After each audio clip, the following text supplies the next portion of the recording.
Welcome to the Why Not podcast with me, Chrissy Hawkins. In a world where everybody always asks why, I'm here to ask, why not?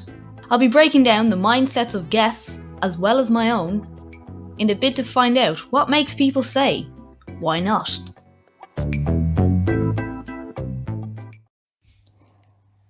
Hi, my name's Chrissy. I'm a personal trainer, gym enthusiast, and part-time equestrian. My goal here is to help people feel better about themselves by helping them strengthen their mindset and their body image. And I want them to be able to do things that they never thought they could believe possible. So if that sounds like something you want to do, I want to help you. Welcome everyone back to the Why Not podcast with me, Chrissy. Today we have another guest. We have Cian O'Brien from KFS Fitness. We're going to get him to describe what KFS is in a minute.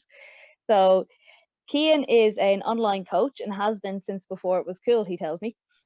He has been on a tropical island in the Philippines until the pandemic hit, which brought him home to lovely Carlo, and I'm pretty sure he prefers Carlo to the tropical islands. We personally met when we were in university, long before I was even a coach, but he was on the road to the kind of health and fitness industry back then as well. So I'm going to get Cian to explain all about KFS and himself. Podcast, Cian. Thanks for having me, Chrissy. How are you today? Not too bad. It's a little bit chillier than what I've been, what I grown to be accustomed to. Have you acclimatized yet? Yeah, I have, but I find myself getting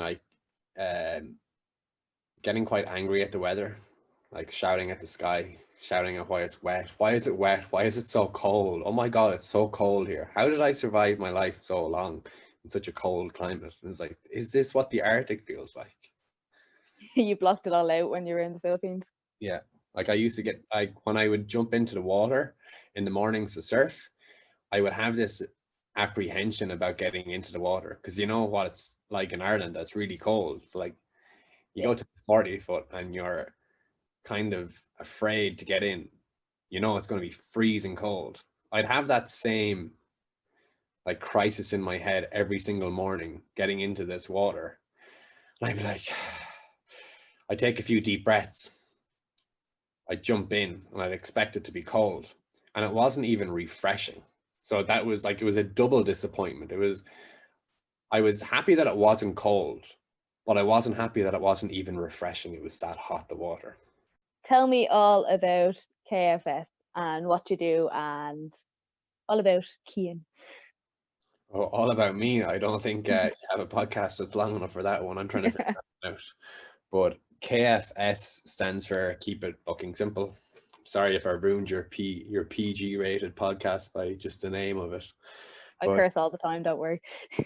KFS came into being because I was quite frustrated with the fitness industry and even some of the stuff that I was learning in education. But when it came to the application of that knowledge, I was like, does that really make sense? It's like, here's some really complicated. See, I can understand being there, but that to me sounds like heaven right now. Oh, like it is heaven. And looking back, you only really realize, what you had when it's gone. Yeah, that's very true. Periodization schemes. Here's how to like periodize your training or plan your training over a year or over a 4-year period. I'm just thinking, but these guys can't squat. We're talking about how to plan someone's squat cycle or someone's squat over a course of 4 weeks or 8 weeks or a year, but they can't squat. So does that really matter? And I realized that things are a lot more simple, and that's kind of where KFS came to be. I was coaching in person and I realized that there's too many limitations with in person. I think you're constrained by how things have always been done, and the client doesn't get what they need, but also you really don't get what you need, and it's a really short span or a short lifespan. I think you're right. There is a lot of people who come into the fitness industry and are gone in a while, and part of it is because of what you said, and I think also part of it is because they don't understand how difficult it's going to be. Yeah, 100%. Like I remember being on the gym floor and or when I was coaching in person, I was thinking, are these people getting what they need, not what they think they need or want? Like, oh, I really want a hard workout. Like in that moment, that's what they think they need. And maybe that is actually what they need in that moment, but there's no real long-term thinking there.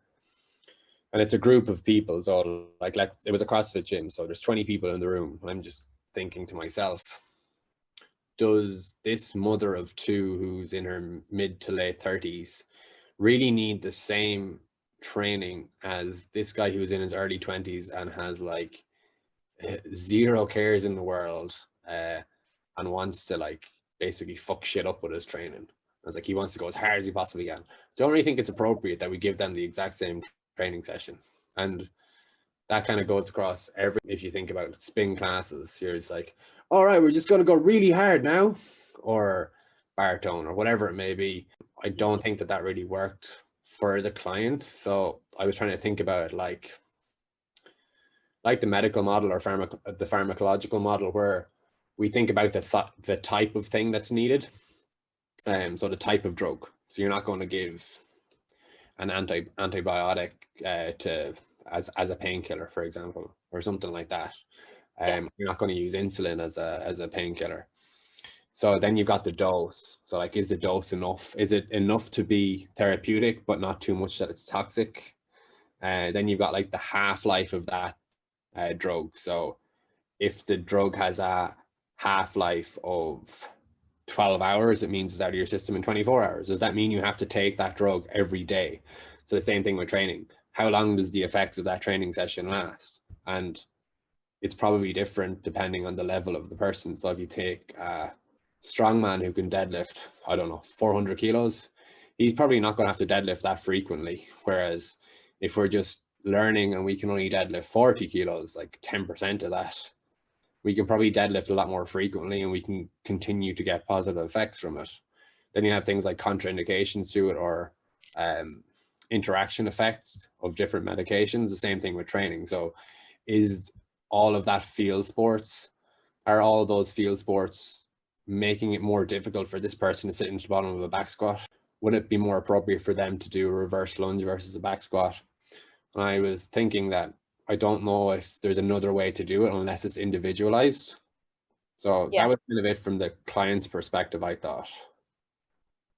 I didn't think it could work financially for the client as well, because if you're to really value your time and the work that goes into each session for a person. So let's say we have done the individualization.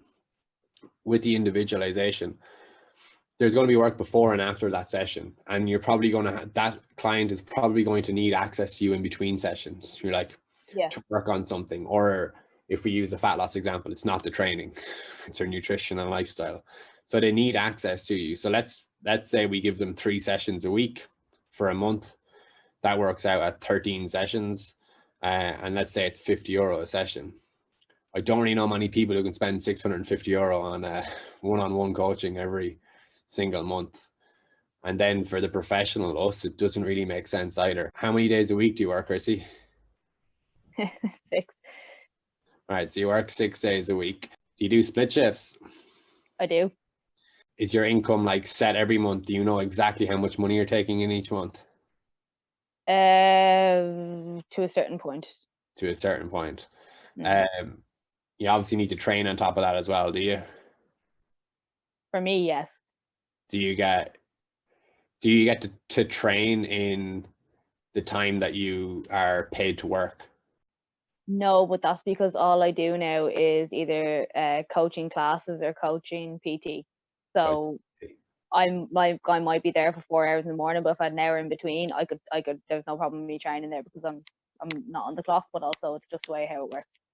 Yeah, so if you're not on the clock, like then as well, it's, even though that's kind of part of your job to kind of stay in shape and make sure you're game day ready, or whatever way you want to call it, like the demands as a fitness professional lead it not to be like a real career. Like it's impossible to do that long term.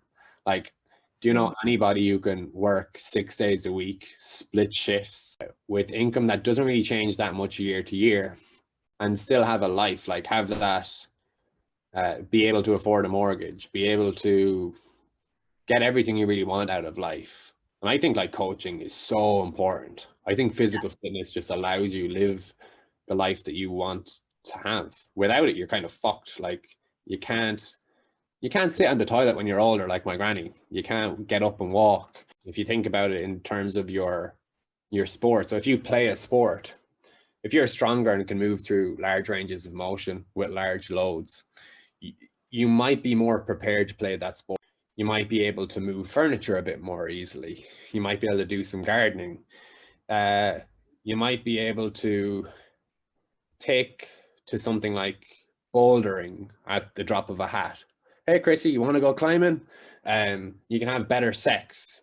You can look better. You can, like, all this stuff is like really important for people. And to say it's not is just disingenuous. So I think it's very important, but I don't think the fitness industry is set up in a way to actually allow people to provide a service that makes sense for the client and then for the professional as well. I think the needs of the client needs to supersede the needs of the fitness professional to a certain degree, because once the service is there, it will survive. People will start to recognize the value it provides, because you see that that's life-changing. Like those. I don't think as well, though, all the things that people should list higher on their priorities for fitness, like stuff like that, like, you know, moving easily, doing some gardening without being in pain, things like that. Do you think, like, I don't think people actually value that as much as the looking good part. Yeah, they don't. I it's a tough one. People will say it matters to them, but when you look at their behaviors, and like if you were to look at somebody's behaviors and ask somebody who is completely objective and knows nothing about that person, and you were to match the behaviors to what that person said was important, you would find a complete mismatch. It's Chrissy says fitness is important to her. But Chrissy eats McDonald's 3 times a day, sleeps 4 hours a night, and binge drinks and takes loads of drugs in the weekend. So we see her behavior. Tell people that. We see Chrissy's behaviors, and we see what Chrissy says. Health and fitness is important and valuable to me, and spends all her money on the rest of her money on clothes and other things, whatever it may be. You wouldn't. People say that. People say stuff like that. I know that's a massive exaggeration, but I don't think people are very much aware. I think it's the biggest debt we have if we a debt of self-awareness. I know you said that as an exaggeration, but you do think about it. Like, how many times have you had a consultation with someone and you've been talking to me going, okay, well, this is how much it's going to cost, and they'll be like, oh God, I'm not sure, that's very expensive. But they'll go out and drop 100 quid in a night out and not even think about it, and all they have is a sore head and the fear the next day. And like €100 for a night out is a bargain as well these days. Yeah.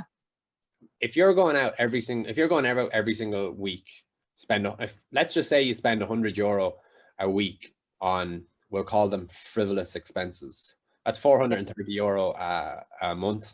It's €5,200 every year. You'd probably feel a lot better about everything if you spent that €5,200 on yourself and on things that actually improved your life, not like in the moment, not in the moment at all. So we're talking about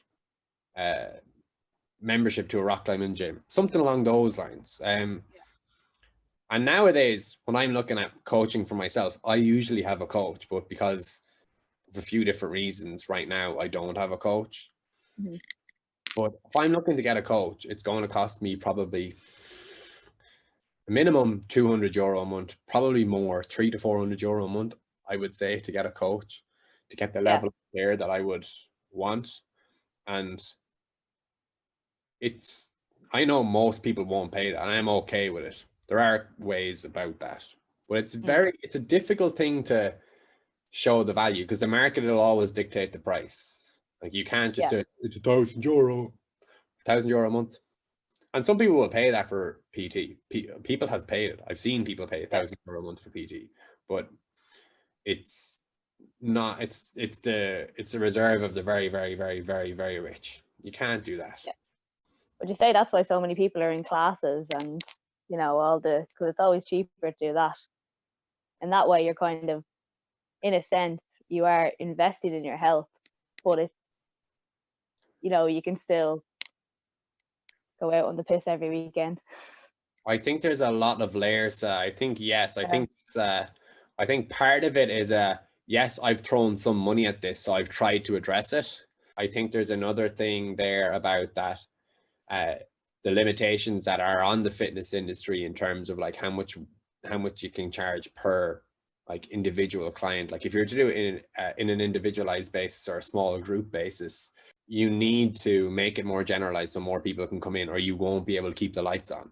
Like all of the costs associated with having a brick and mortar business, people just don't consider them.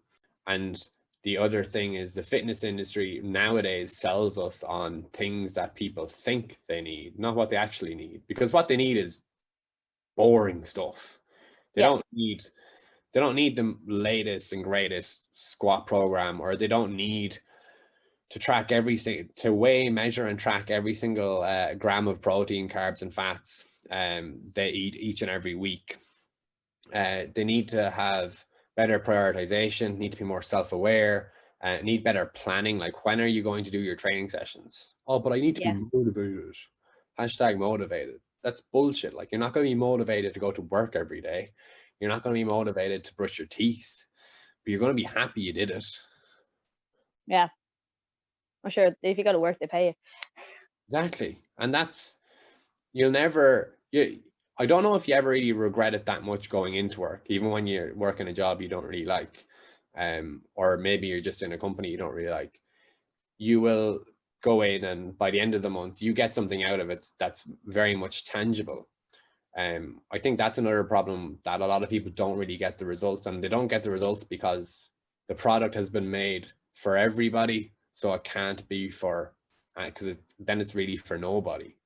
So people are stuck in that sense. I can't see how classes can really work. It's such a tough one, because that's what people think fitness is as well. They don't know what a coach is. They don't know what a personal trainer is. They don't really know. Like, it's open to interpretation. Are you a coach if you do classes? Are you a coach if you work in a commercial gym? What are there's very few levels. Oh, I'm a level 4 PT or whatever it may be. People don't know that. People don't really care. I've got this degree. People don't care. Can you help people? Can you actually do it? I'm rambling now. So No, you're like, it's true though. Like, you can say, oh yeah, I got a distinction in my level 4 PT, and people are like, all right, but can you teach me how to do this, and can you help me lose weight? Yeah, if you can do that, I don't care if you passed and your level's 0.7. You know, some of the people I've learned the most off probably don't have qualifications, or they're not even in the field. Like, I don't really read that many training books or nutrition books at all. I read books, Atomic Habits, Hyper Focus. Well, some of the things I read, I'm like, that's fitness. Everything I read, I'm like, that's fitness. That's fitness. Everything's the same. It's so there's so many different problems with the industry. I could sit here and talk all day, but I don't want to just talk about the problems, because I don't know if that really helps, and I don't want to come across as grumpy as people might think I am. I'm not that grumpy. You've already got that rep. You don't want to make it worse. Yeah, I kind of do. Everyone's like, no, Cian's so like negative about that. I'm just like, I'm negative because it doesn't make sense.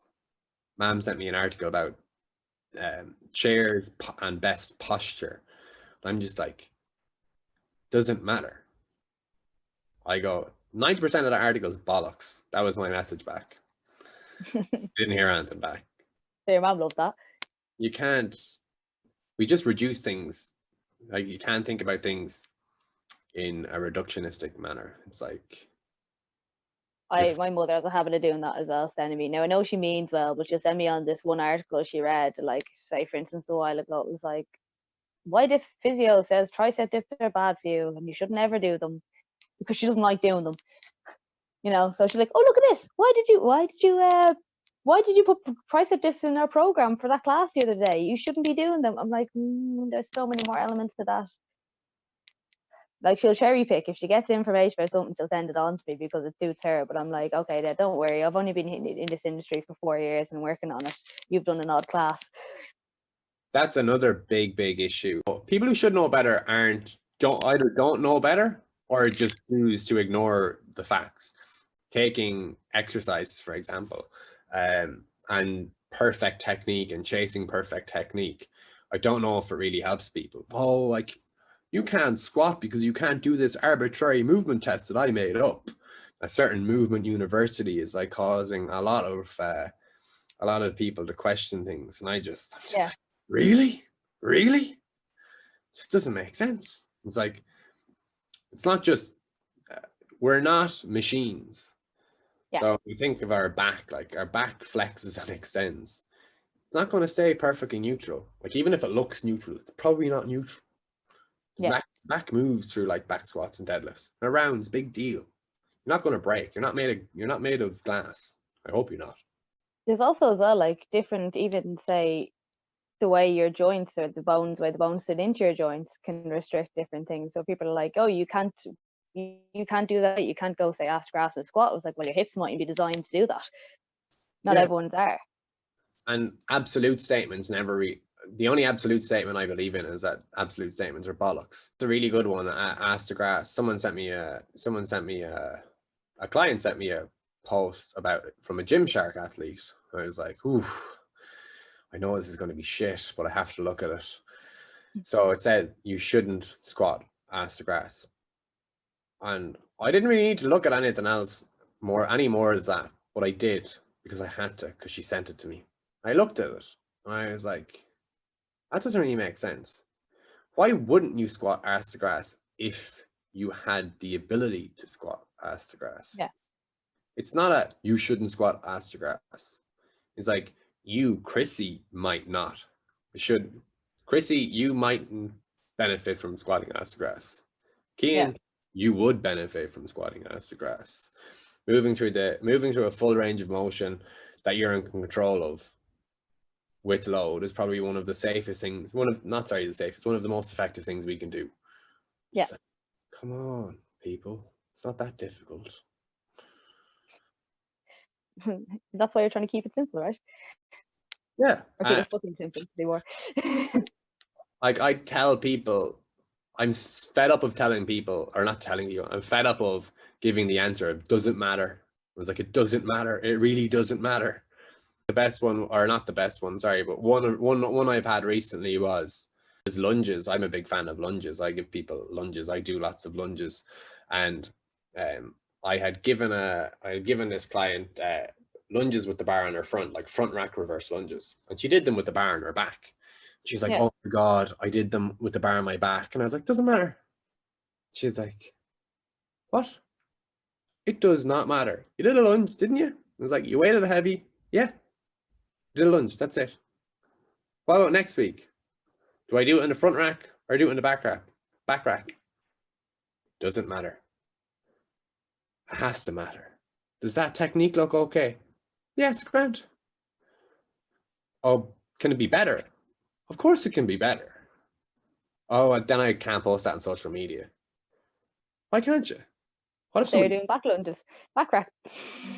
Yeah, I think it was more so about the technique first. She was like, what if I post this and somebody sees my technique and it's not perfect?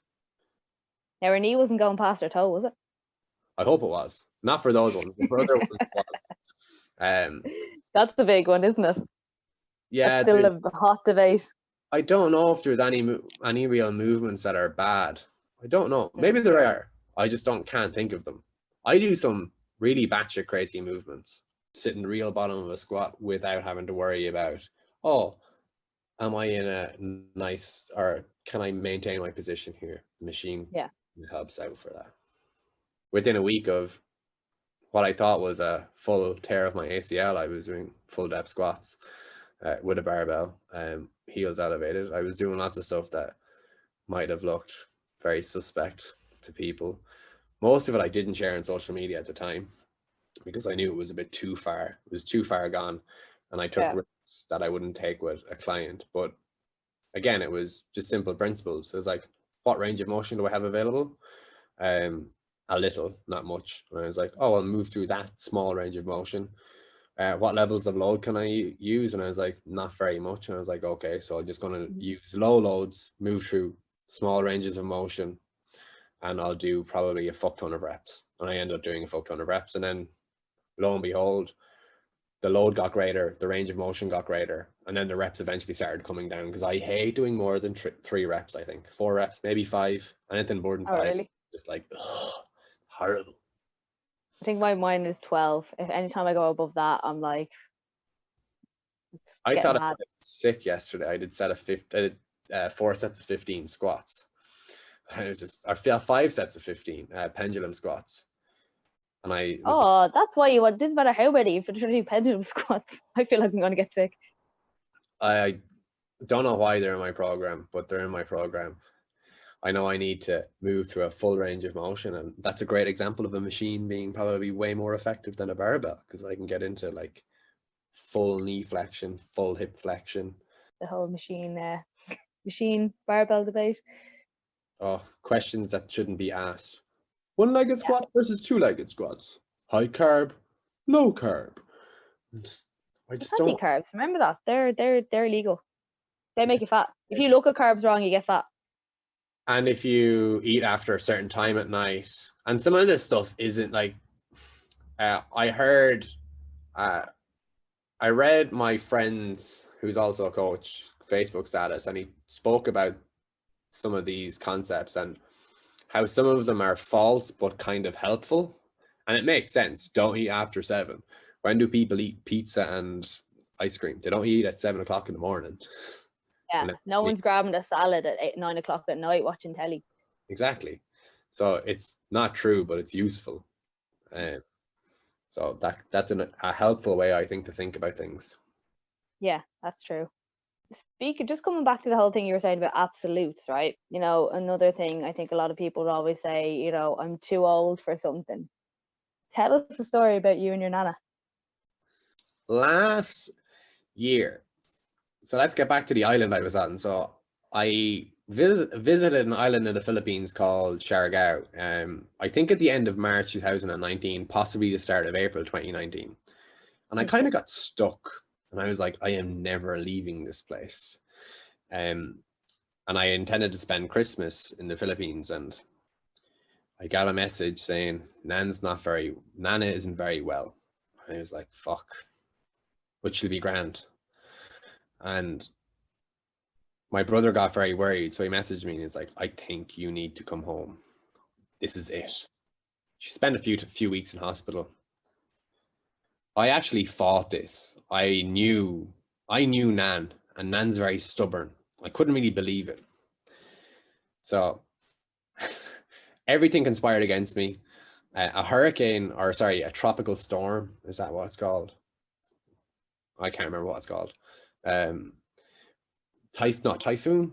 Yeah, typhoon hit the Philippines. And it was devastating to the Philippines. Like, people died. Like, I think like 25 people died or something. And it knocked out the electricity. There was no internet. When the internet came, it was gone. It was gone. So I couldn't book a flight. But I booked a flight with like 12 hours notice. So I got a flight back to Ireland Christmas Day. And I came home, and she had very little independence beforehand.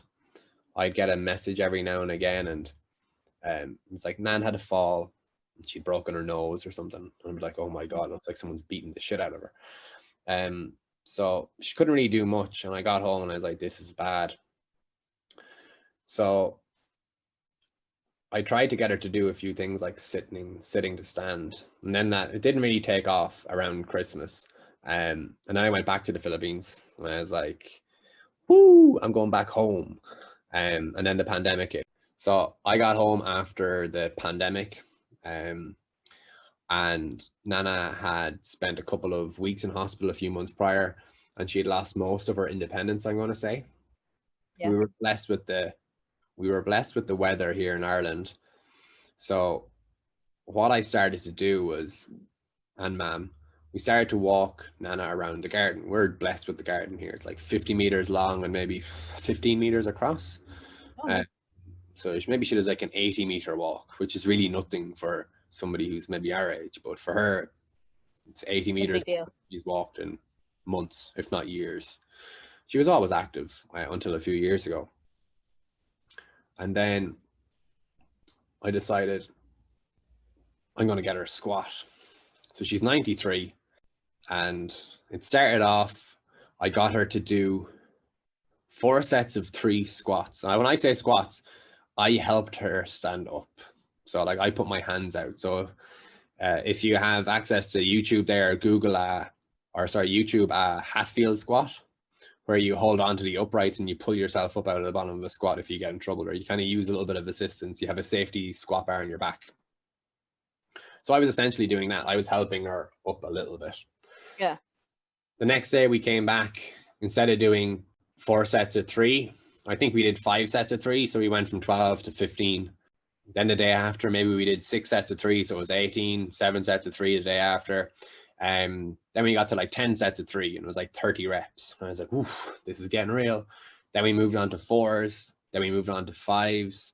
Then we moved on to 6s, 7s, 8s, 9s, and 10s. So by the end of it, she could do 10 in a row. And I got her to do that 5 times, I think. So she was doing like 50, maybe 6 times. So 50 to 60 squats, I'm going to call them in inverted commas, within a month or so. And it completely changed things.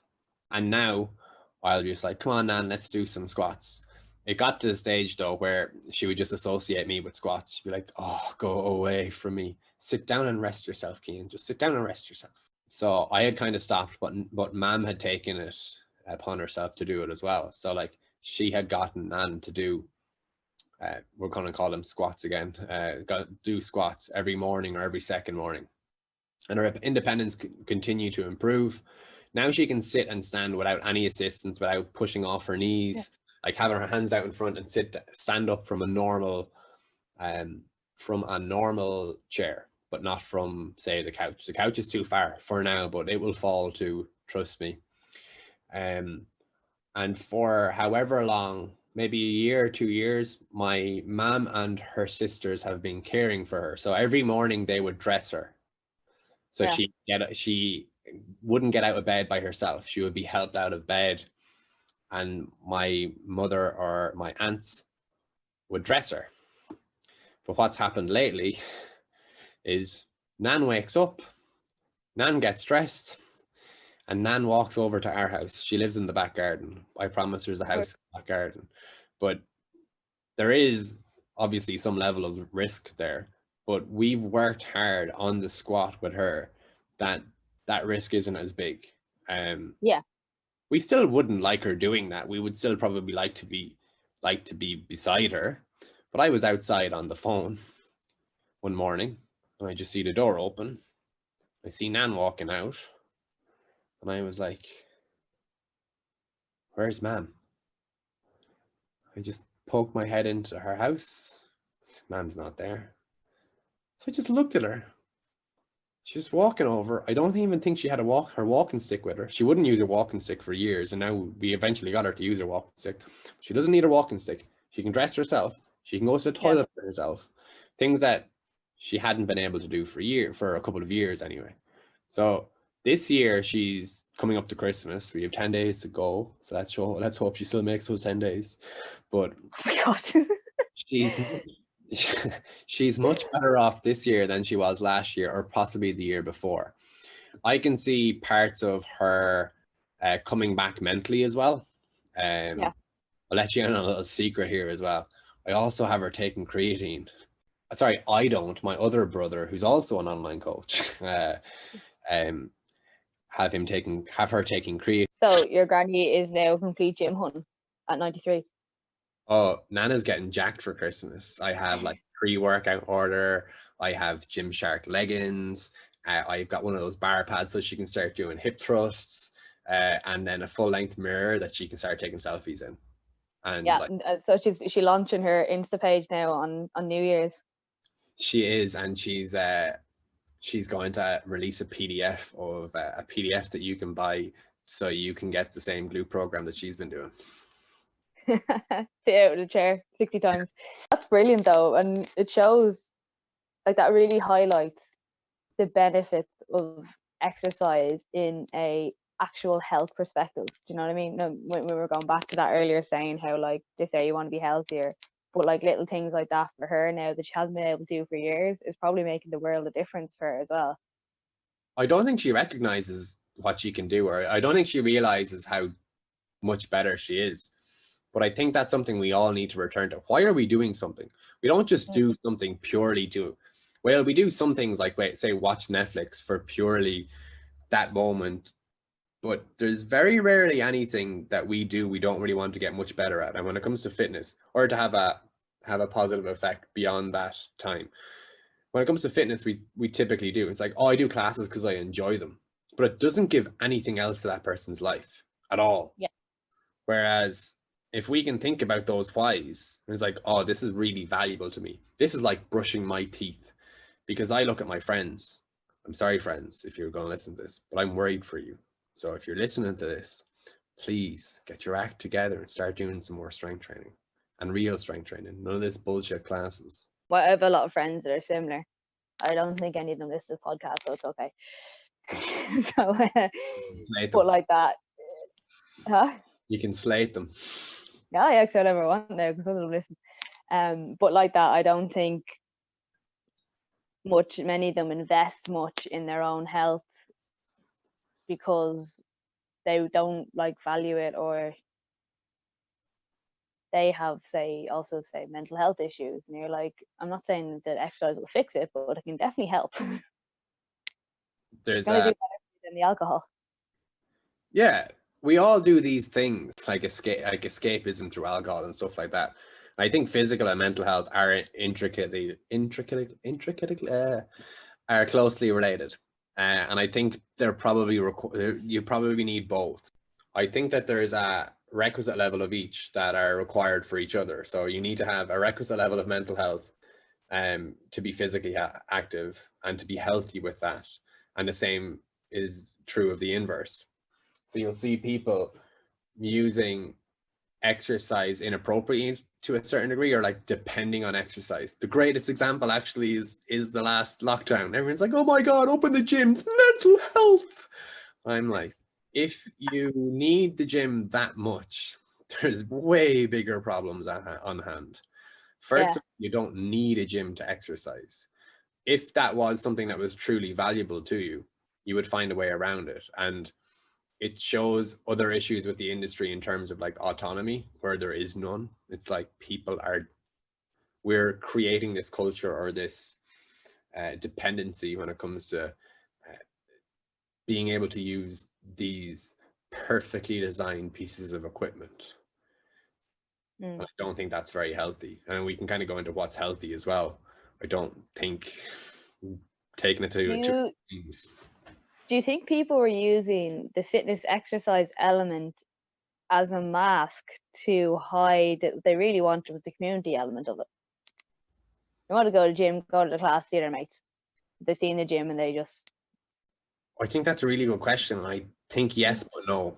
I don't think that that's the biggest thing. I think that's part of it, but I don't think that is. I think it was ego. I think it's ego, and I think it's to do with their identity and how wrapped up in their identity exercise has become, and how that's where they get their self-worth from. So for girls, it might be like, my ass, I have worked years to develop this ass.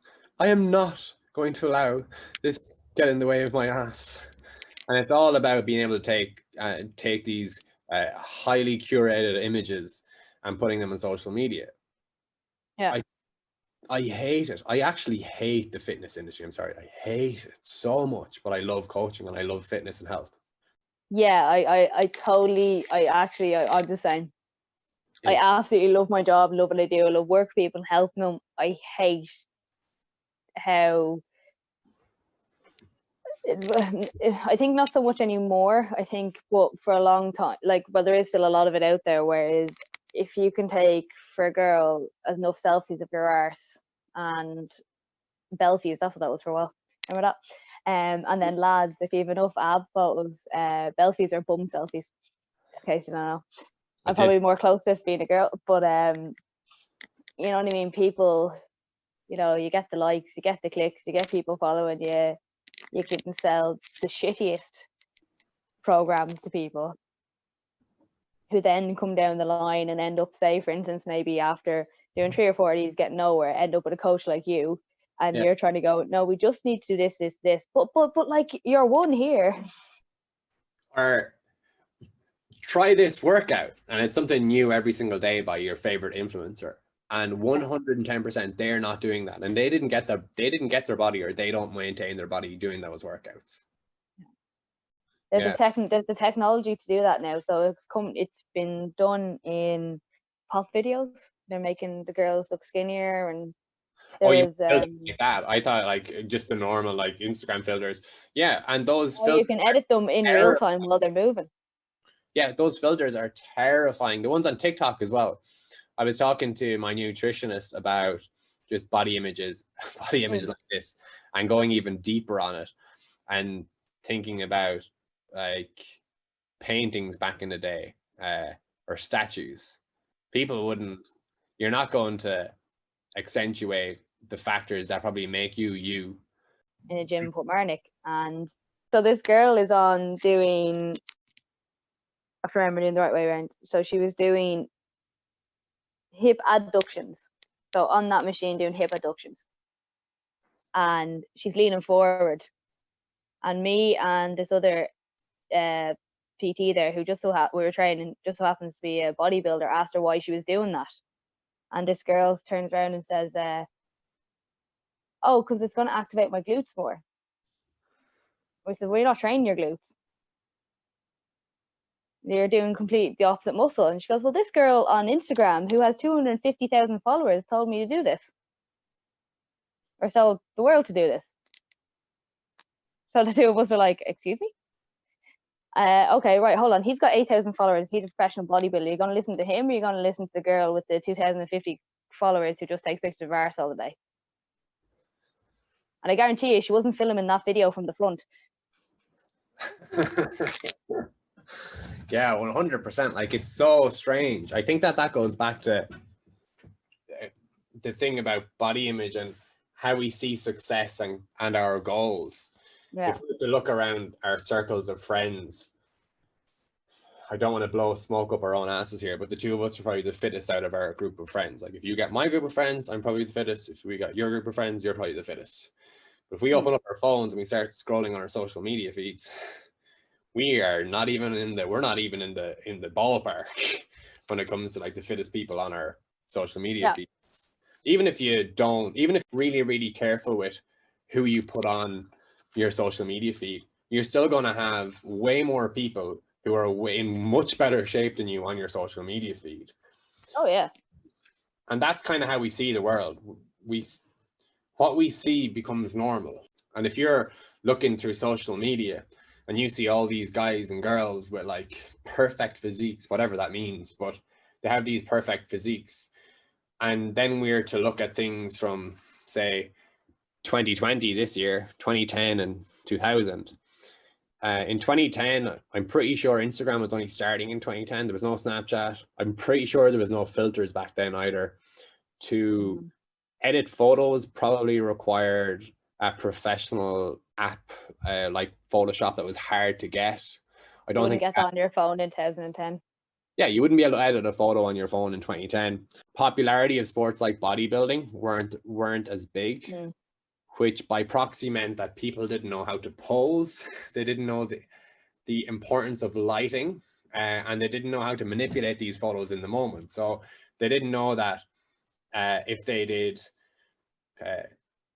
5 sets of 10 push-ups supersetted with curls or whatever, they would get an upper body pump and they would look bigger for a couple of moments if they had better lighting overhead, and if they used a spray bottle, and if they also took performance enhancing drugs but didn't tell you about that, and they had the resources available to train 3 hours a day, 5 times a week, sleep 8 hours a night, have all their meals prepped for them, and have everything manipulated for those photos. Take 1,000 of them and choose 5.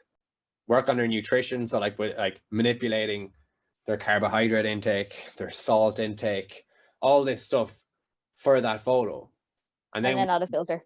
Yeah, and then add a filter, and then and so I think it's actually, I think the process is take the photo or photos or videos and take screenshots from that, take the best ones, then you edit the photo. I know a girl who won't put a photo up online unless it's edited, and then it goes through a filter, or they filter it in the editing app. Yes, something like that can be. Yeah, you can edit it, and sometimes then you put it on. You can go to post it to give you the filters. Yeah. Do you know you can filter videos now? Like maybe you've got her nose that's a bit bigger than normal, and that's one of your most defining features. When you pay an artist to make something that stands the test of time, when there's no pictures around, they're probably going to make your nose a bit prettier or whatever it may be. I'm not saying for a second you got a big nose, Chrissy. I know I got a crushed by a horse several years ago anyway. I used a much bigger nose. So if we think about things like that, it's just crazy what we're seeing with body image, and people we're also not seeing things like genetics. We're also not seeing the years of work that goes into it. One of my big pet peeves that I kind of have to partake in is like these transformation things.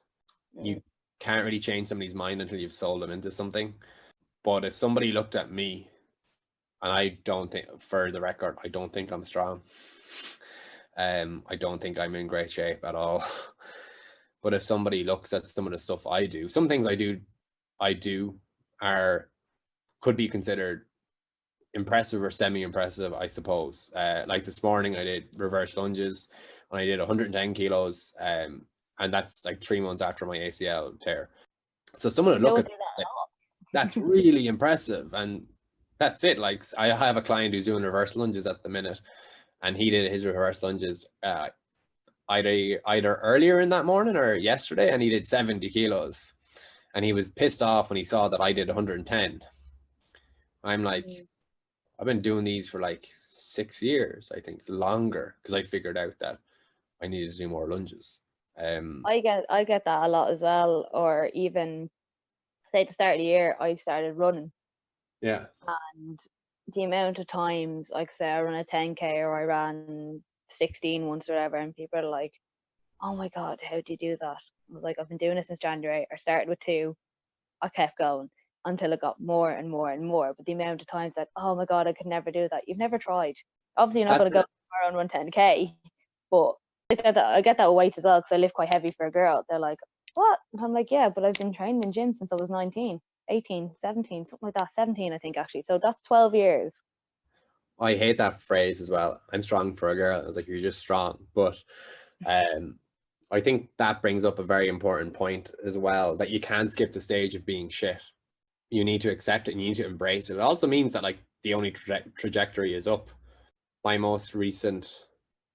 Two of my most recent relearnings or relearnings of that have been my knee injury, but before that, surfing, and that's probably a better reflection or a better example. When I got to that island in the Philippines, it's called the surf capital of the Philippines. Everyone's like, you need to surf. Fine.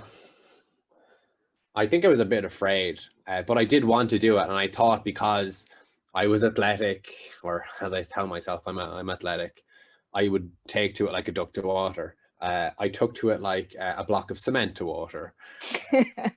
And I went on a lesson, and I think the lesson was a big part about why I didn't enjoy it, because it was meant to be a one-on-one lesson, but he brought 2 people.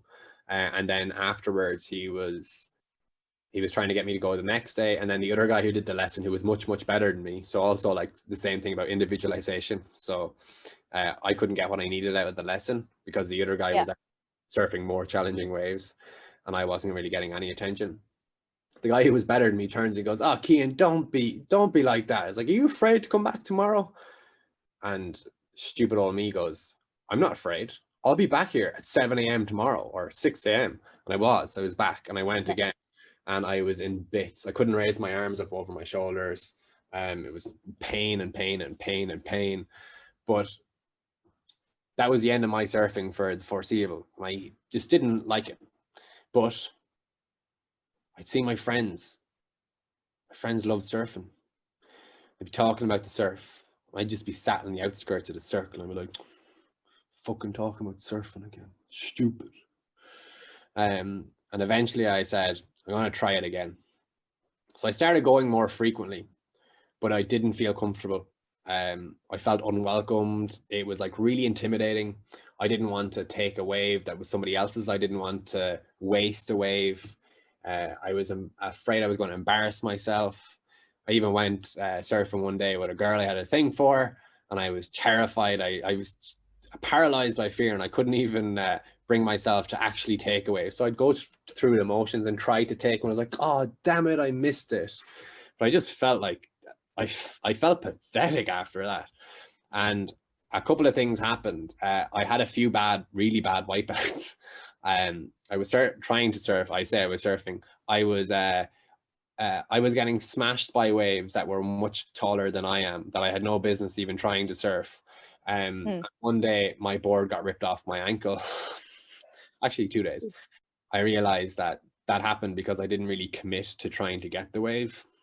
And I started to just become more committed to it. I wasn't motivated to do it. I really didn't want to. I would stay awake all night, like terrified, my heart beating through my chest. And eventually I started to kind of get it a bit more. And I came up with these kind of things like, oh, you need to try to paddle onto one of the first 3 waves that you possibly can. If you start to paddle onto it, you need to paddle like your life depends on it. And those 2 rules, I think, changed everything for me. And I slowly but surely started to be able to do it. And I'm not good at surfing. I'm actually pretty damn bad. But I became more confident that I could stand up, that I could start turning left. Still can't turn right, which is weird. But I love it now. And if I could do one thing, it would be surf. It wouldn't be surf here, although I did that last January here in Ireland. When I came home, I was like, I started freaking out when I was leaving. I was in the airport and I was like, oh my God, I've just spent 6 months trying to surf. I'm gonna lose it all. So I was on the flight. I was pissed off that I had to come home, but I was happy that I was going home because I was going to see my nana. And I messaged a group of surfers that I didn't know, and I saw that they were doing New Year's up in Bundoran, and I was like, I'm in. And I paid on the way. I'm going to Bundoran. So once I got home, I seen everybody. I went to Bundoran, and I remember I got like a foamy, and I was trying to get out the back, and I couldn't get out the back because I was on a foamy. You can't duck dive them. Next day, I got an actual board, and I got back out the back, and then I realized that everybody had left. They had all gone back, gotten out with their wetsuits, and they're like, Cian, and they're just shouting at me from the shore, come on in. And I was like, oh, people are finished. Oh, no. They're like 30 minutes ago. And I was like, oh. But like a pig in shit. And now I love surfing, and I think that's a big thing that people need to realize, that you're going to be shit at things at the start, and you need to accept and not freak out about it as much, but just keep going. You don't hate the gym, you don't hate training, you don't hate weight training, you don't hate the big scary free weights area. It's because you're shit at it. It's because you haven't done it. It's like, when you're a kid and you learn to walk. I don't remember that really, but well, I don't particularly remember it myself, but you don't stop going. You're just like, because you don't care about what other people are going to think when you're 8-9 months old. Yeah, that's perfect. That's actually perfect. You don't care what people think as well. And it was part of the biggest. I think they were some of the biggest barriers for me. I had all these like limiting beliefs. These things are just pervasive with everybody. I can't do that. Why can't you? Yeah. Well, I can't squat 100 kilos. Have you tried? Can you? It's like, can you squat 10 kilos? Yeah, but I want to squat 100. But you haven't squatted 10 yet. Like, you haven't done enough reps with 10 to do 20, to do 30, to do 40, and so on and so on. So it's just a case of like... Yeah, no one breaks it down. Yeah, and everyone wants this. Everyone wants, like, nobody's... I don't think anybody's ever like got something in a shorter period than they would like. It's never been fast enough. Like if you lost 10 kilos in a month, you'd want 20. If you gained if you gained a kilo every month, I gained a kilo of muscle every month for a year, and you did that for 2 years, 24 kilos of muscle. It's not going to happen. It's like not unless you're on gear. But let's just say even half. Let's say it was a year. If you gained a kilo a month, that's fucking unbelievable. But people wouldn't be happy about that. They would want two kilos. And if it was 2 kilos, they'd want 4 kilos or 3 kilos. Or if they got 1 kilo 1 month and they only got 0.5 the next month, they're like, why did I only do that much? And you're like, well, it's still progress, but it's not what I wanted. Yeah. It's not what I did last month. And it can't go on forever as well. Diminishing returns will happen. But that's also the point of a lot of it. You don't want to have to do a lot of the stuff you're doing right now. I don't want to have to stretch for an hour before I do some of my gymnastics stuff. But I need to, because if I don't stretch, I won't be able to get into those positions. Well, it all matters on what you're aiming for, isn't it? Exactly. Do you think that's another issue? Right, people don't set goals. They they have this arbitrary number in their head, or they're like, this is what I want, but it's not for them. So and so down the road lost 20 pounds. So and so is 3-4 stone heavier from you. That's great. You know? Yeah. Why can't I lose 20 pounds? You don't have 20 pounds to lose. You won't see if you turn sideways. Yeah, I think that there's a few different things there. Like, I think part of that is like just a lack of understanding of like, oh, well, she's 58 kilos or 57 kilos, whatever it is. I want to be 57 kilos. Whereas they don't really. 5'2", you're 6 foot. Yeah, they don't want that thing. They want to look a similar way, or they want to be as confident as that person, whatever it may be. We also kind of look at it as something to do, or like an achievement that we need to achieve. And it's like external. Then the opposite of that would be trying to become somebody else or somebody who does it. So with the surfing example of me, it would be, I would like to be a surfer. I wouldn't consider myself a surfer, but if I'm back in my other home, I would be surfing 3 to 5 times a week, I would say. So if somebody looked at me and asked the question, is he a surfer? I'm walking around with my surfboard every day, they would probably say he's a surfer. We kind of need that balance between like doing something for the sake of it versus the achievement. Me going surfing is a success. It doesn't matter how the surf goes, but if I go surfing, it's reinforcing the behavior. It's reinforcing the identity of me as a surfer. Then we look at like our whys, our values as well. Why is that important to you? What does that actually do? What are your values? And you can think of it, I use two analogies. The first, shotgun and a target. So if you have a shotgun pellet, you've got all these little pellets in shotgun cartridge. You've got all these little pellets in the cartridge, and you shoot it at a target, but the pellets spray out. So some of these things will hit the target, some of them will hit it in the center, and some of them will miss the target. And everybody will say has the same cartridge with the same things in it. Sleep 8 hours. Don't eat like a dickhead, strength train twice a week, whatever it may be. And we're trying to get as many of those things inside the target as we possibly can. And some of them won't be important for that person. And another one would be like a painting analogy, where there's kind of 2 painting analogies, sorry. The first one is, if you think of a Surat painting, which is pointillism. So he puts a point of paint on the canvas. If you look at that singular point of paint, you're like, that is shit. That's sold for how many million? I can do that. But you can't even see the full painting. You're just seeing one point of paint. And even if you see like all the points of paint around that, you're like, anybody could do that. And a lot with a lot of modern art. And that's probably why like influencers are so important, so successful. It's because people just don't know.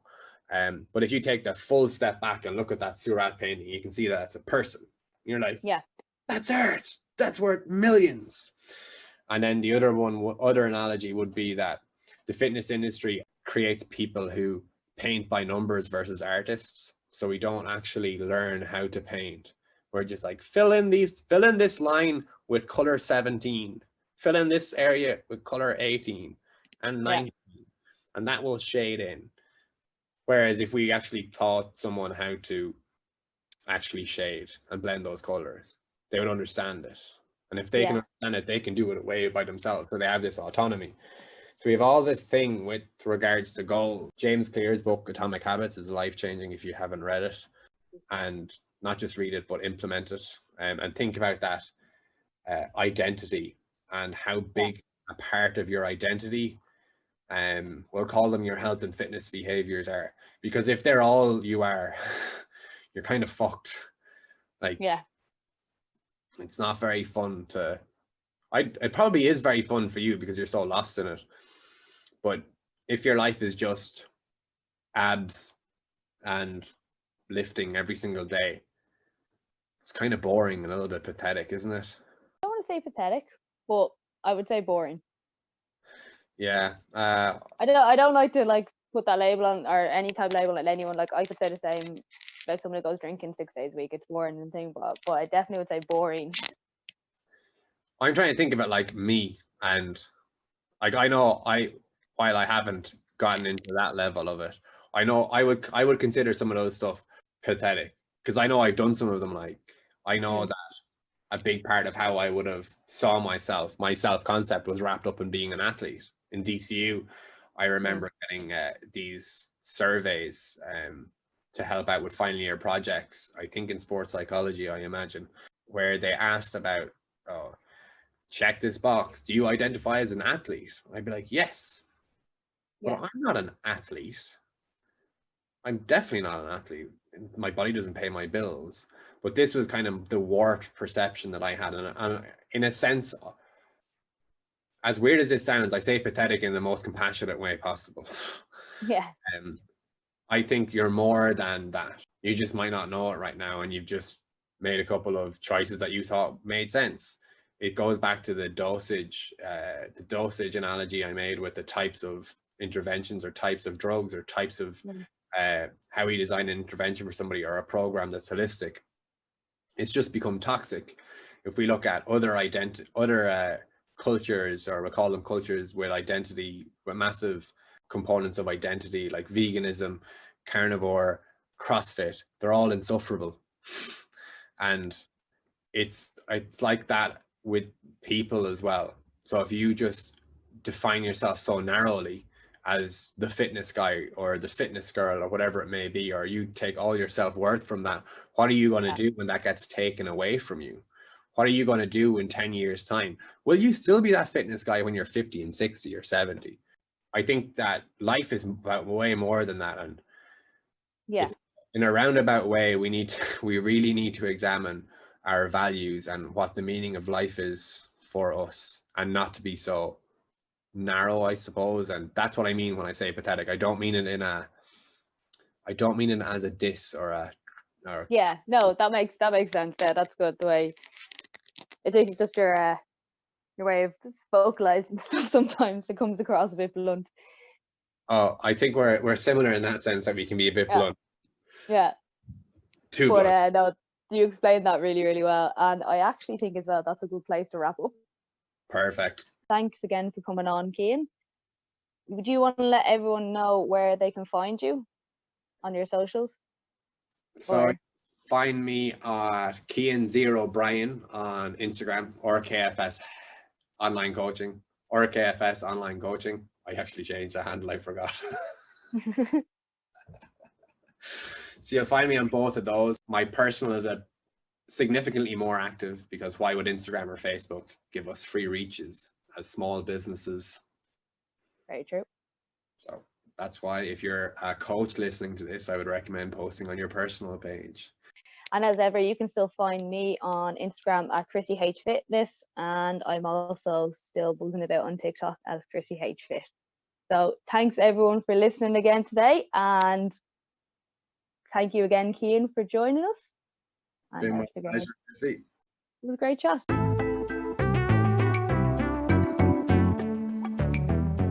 Thank you again for listening to Why Not. Please hit that subscribe button or leave a review. And if you have any suggestions or feedback, feel free to hit me up on social media.